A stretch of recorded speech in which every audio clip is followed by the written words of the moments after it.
See a question pop up on social media once in a while about trying to get into Dungeons and Dragons the first time. How do you do it? How do you find a group to play with? How do you gain experience? How do you understand game mechanics? It can be kind of complicated and daunting. I've been playing since the early '80s, so for me, it's kind of like muscle memory at this point. You kind of know the whole thing.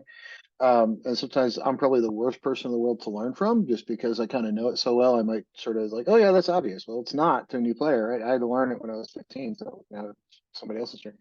But one thing I can recommend to anybody is I've had this since like '83, '84, whenever it came out. It's a solo adventure for beginning characters. I Googled it before I recorded this. There's some for fifth edition. This is an older one, but there are some solo adventures out there that read kind of like choose your own adventure books, but it really kind of helps you get into the way game flow works. It sort of helps you understand this is kind of the way these adventures take place.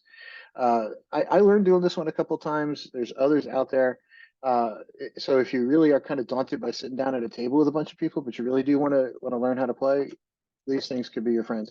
No matter what edition you want to play, there's some out there for it. They're not terribly expensive. So if you want to try one, give it a shot. And if you have questions, just reach out to me in the comments or wherever, and I'll be happy to help you find something that'll help you sort of get into the game. Everybody have a great weekend.